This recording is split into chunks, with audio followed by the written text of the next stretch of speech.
গোপালগঞ্জে জাতীয় নাগরিক পার্টির জুলাই পদযাত্রা ঘিরে সংঘর্ষের ঘটনার পর আবারও গোপালগঞ্জ যাওয়ার ঘোষণা দিয়েছেন এনসিপির আহ্বায়ক নাহিদ ইসলাম। তিনি বলেন, আমরা আবারও গোপালগঞ্জ যাব।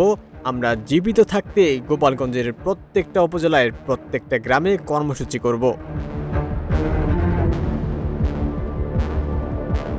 বৃহস্পতিবার নিজের ভেরিফাইড ফেসবুক পেজে এক পোস্টে এসব কথা জানান তিনি। ফেসবুক পোস্টে নাহিদ বলেন, গোপালগঞ্জ নিয়ে আমাদের অবস্থান গতকালের বক্তব্যেই পরিষ্কার করে বলা হয়েছে। পুরো বাংলাদেশের প্রতি আমাদের যে কমিটমেন্ট, গোপালগঞ্জের প্রতিও আমাদের সে একই কমিটমেন্ট।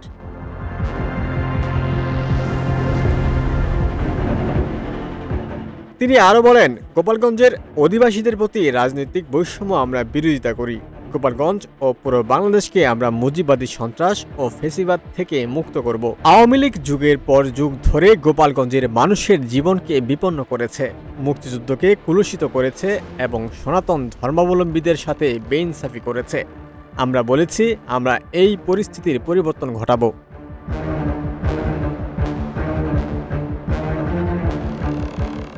নাহিদ আরও বলেন, আমরা যুদ্ধের আহ্বান নিয়ে যাইনি। আমাদের পূর্ব ঘোষিত শান্তিপূর্ণ কর্মসূচি ছিল। মুজিববাদী সন্ত্রাসীরা পরিকল্পিতভাবে হত্যার উদ্দেশ্যে সশস্ত্র হামলা চালায়। আওয়ামী লীগ সবসময় একটা গৃহযুদ্ধ পরিস্থিতি তৈরি করতে চায়। 4 জনের মৃত্যুর খবরে নাহিদ বলেন, আমরা 4 জনের মৃত্যুর কথা শুনেছি। কোনো বিচার বহির্ভূত হত্যাকাণ্ডকে আমরা সমর্থন করি না, প্রত্যাশাও করি না। সন্ত্রাসীদের বিচারিক প্রক্রিয়ায় ব্যবস্থা নিতে হবে।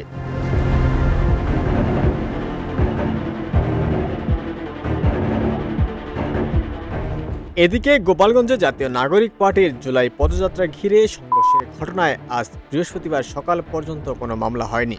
এই ঘটনায় 14 জনকে আটক করা হয়েছে।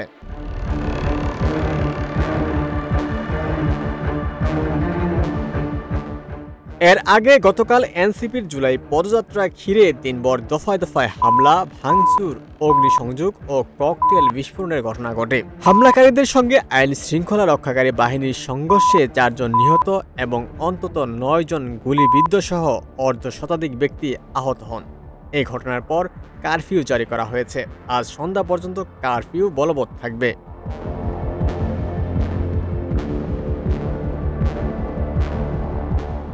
ওমর ফারুক, ঢাকা প্রকাশ।